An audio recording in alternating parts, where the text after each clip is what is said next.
Hello everybody, welcome back to another video. If you're new here, my name is Jules, and on this channel I like to share with you all of the things which I'm interested in and that are related to my creative habit.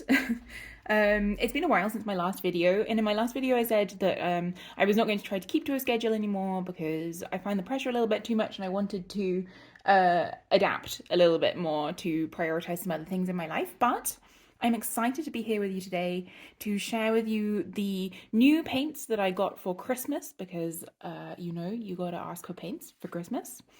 I have some Roman Schmall pan paints with you, and then I thought we could also just have like a little bit of a discussion about my ideas for this year, what's going on in my in my life. But this will come up as and when when it does organically, I expect.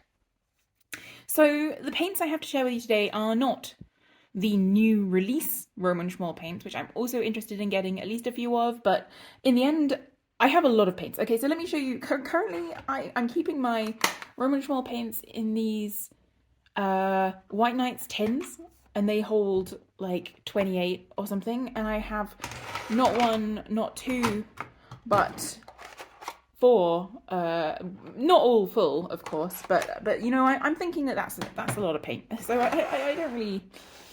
So I've taken out. I think there were 7 new paints, but I have taken 4 of them out of the boxes, and then the other 3 I couldn't get out of the boxes, so we're just going to have to go a little bit with the flow on that one, and I will swatch them out for you on this little piece of watercolor paper that I have here just to share with you.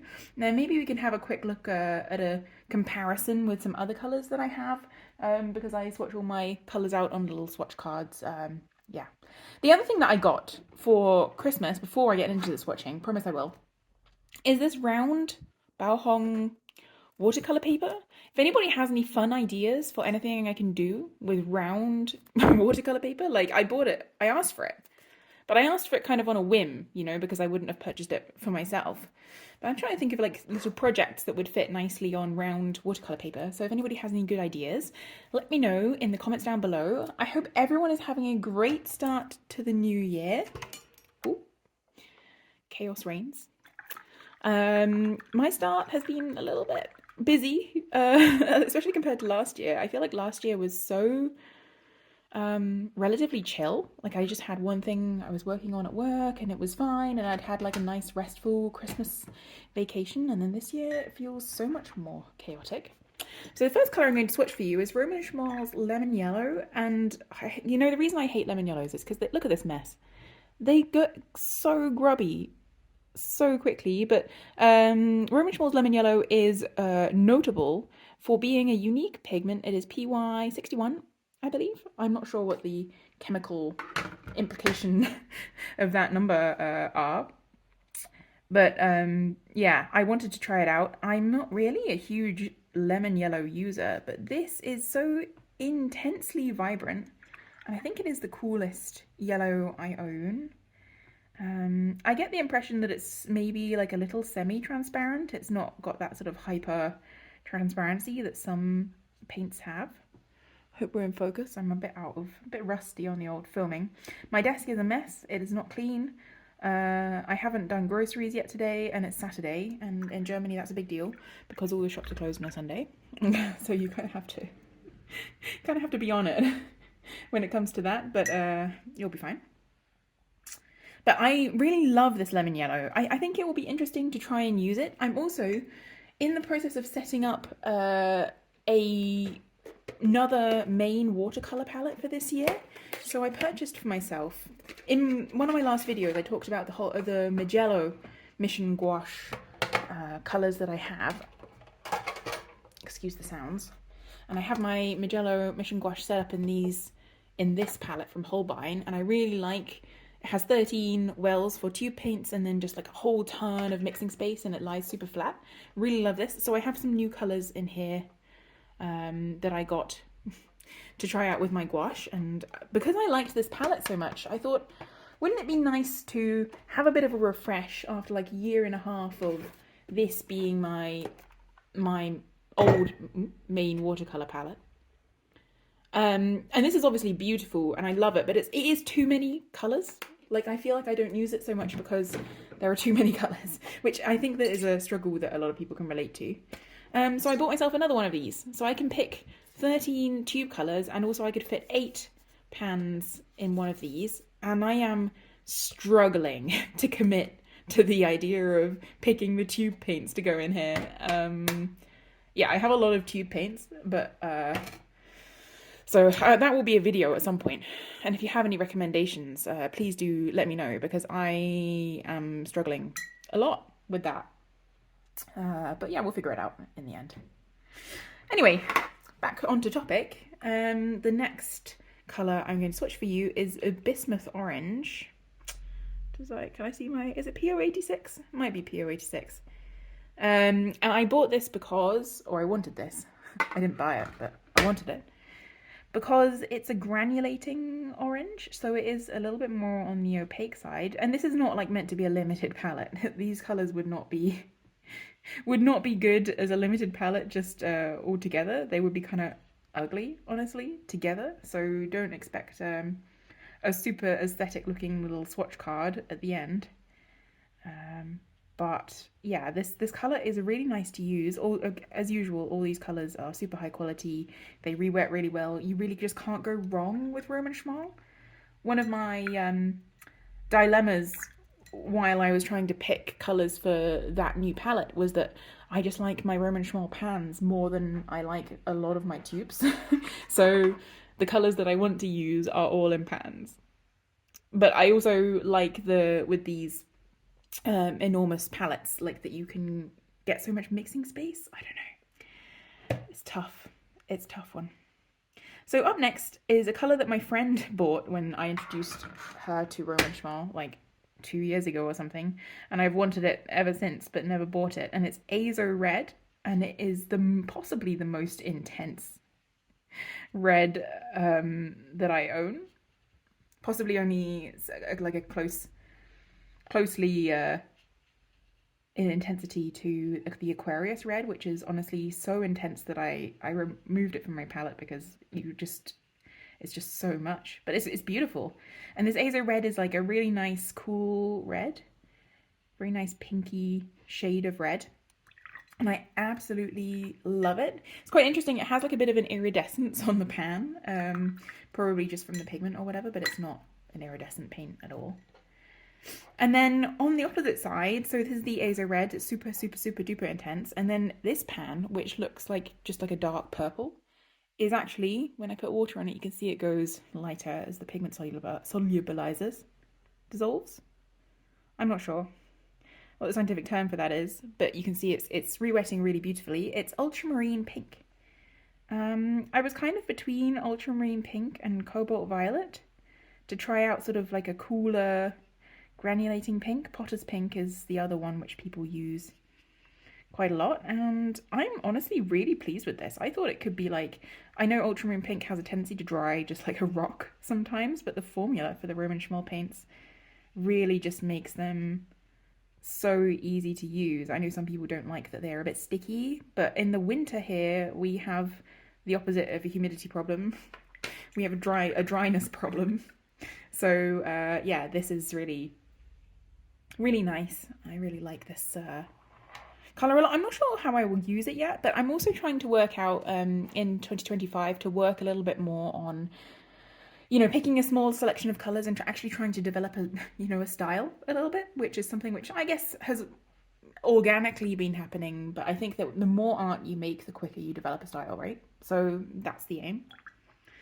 Up next is Shibish Grey. You can see how I've spelt it there. It's a Polish name. Polish has some very unusual character sequences if you're used to speaking a non-Slavic language as your first language, but I'm doing my best with that one. I have a hard enough time with German, so honestly Polish is I'm just doing my best.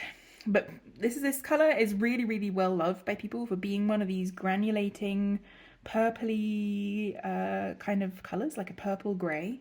and it separates really nicely. I mean, I'm hoping my light isn't reflecting off it. It is snowing here, so it's actually brighter in my living room where I'm filming than it is usually. But because the snow reflects so much light, but it's still, I have my light on just in case, you know, because I just don't trust it. And then, so we'll see how this dries. You can actually already see it separating. I'll just bring it up to the camera. You can see, so it's that granulating, I think it's PG 26 cobalt green dark, yeah. So it's ultramarine blue and I've forgotten what that red pigment is, and PG 26. So this is like a little bit similar to like the Daniel Smith Moon Glow, I think. But I don't own any Daniel Smith paints, and I don't think I will for the foreseeable future because I have a lot of paint and the Daniel Smith ones are so expensive. But in the vein of colours everyone's always wanted me to try, but I never have, is Payne's Grey. I can't list this row of this palette is so crammed that I am just going to take it out of here. I'm more of a chromatic darks person, and this is, I believe that Roman Schmall's Payne's Grey is quite an interesting combination. I think it has Prussian blue and Perylene, or not Perylene. What's the other one? I've been losing words a lot lately. It's just one of those times. Pyrrole Rubine, PR264, and also some black, I think. So it's a really interesting mixture of pigments, and it's super, super dark, super, super nice. I don't know how much I'll use it because it's also quite similar to the Shadow Grey, and I really, really like the Shadow Grey. But like I say, I'm just hoping to explore a little bit more this year, to do some more kind of color wheels and mixing and finding out exactly what I want to use, and doing some experiments, and the round watercolor paper project. Yeah, so that should be good. And then moving into, maybe I'll do the brown last. So I've got two more colors. So I think it's eight paints. And this one is Sap Green Light, which is PY110. So it's isoindolone yellow deep, and phthalo green PG7, phthalo green blue shade. So this is a really, really nice color. It's a little bit just like a slightly more yellow tone of green. They also have a sap green, but I think their sap green is like super vibrant, and I'm not really into like lime green. I've been recently getting into chartreuse a little bit more, like a sort of a leaf green color, like Holbein, anything from Holbein, their leaf green is really nice, figuring out how to use it, but I really like it as a color, just drawn to it as a color. And this seems like a little bit more of a muted lime green, like a fern green, which I really like, and I thought it would be nice to have as an option for a pre-mixed green that doesn't granulate, you know, it's like a nice base green. Especially in my gouache palette, I realized that I really liked having a pre-mixed green, especially a yellowish green, because otherwise when you mix greens, you use so much yellow paint. And that's not so much of a problem with watercolor because, you know, the paint lasts a really long time. But with gouache, it can be really annoying to go through your yellow so quickly. And then the final paint that I have, because the other color that I've been really appreciating more and more lately, I mean, it just looks like mud. I guess because it really technically is this German raw umber greenish. So I've been really into cool browns lately. I really like the Cypress raw umber deep, but I wanted to get this and see if I liked this more or less for being a little bit more, well, green. It's a little bit greener than the Cypress raw umber deep. I think I still slightly prefer the Cypress raw umber deep, but this color certainly re-wets a little bit easier than the Cypress raw umber deep. I've got a little bit of the ultramarine pink in there, but it's not going to overpower that. I mean, the ultramarine pink, I mean, actually, it is quite vibrant, this ultramarine pink. Certainly compared to other brands that I've seen where it's really quite, I don't know, weak. Not that that's a bad thing always, but I guess you see a lot of people doing really beautiful portraits where they do some kind of underpainting or layering with these really nice low tinting watercolors. So these are the colors that I got that are new to my collection. Like I say, As you can see, they do not, yeah, they don't really go together. Like, I wouldn't use this as a limited palette, though you certainly could. Be interesting to try using these three as a mixing trio, because can't imagine that being very versatile, but I'm sure it would give a very specific range of colours. And you can see this Pacific Grey is already dried, and you could get some beautiful, beautiful textures. I'm kind of curious this year to use my watercolours with some oil pastels. So a while back, a very, very generous subscriber bought me this pack of 24 neopastels from my Amazon wish list, which I haven't linked to in a long time. And it was really lovely. I really love these oil pastels. There was just a few colours in there that I didn't really like so much, so I took those out and replaced them. So I have a set of 24, but it's like a custom set of 24. You can tell because I bought more blues, I think. But yeah, so I'm keen to go through this at some point because I've been really enjoying doing some kind of abstract landscapes using these oil pastels, but I think it would be really nice to use some of these interesting granulating watercolors as like a background and then go over with oil pastel. Thoughts? I'm not sure. I'm sure I'm not the first person to think of that. But yeah, like I said, this is a bit of a rambly sort of overview video. We're just getting back into the new year and swatching these paints for you. So let me know what you think of these colours. If you have any recommendations, any ideas for content that you'd like to see. I've also been really getting into my journaling setup for this year. So I have been really enjoying my little traveler's notebook sort of catch-all thing, and also my common planner and my 5-year journal as well. I've been trying to keep up with all of those.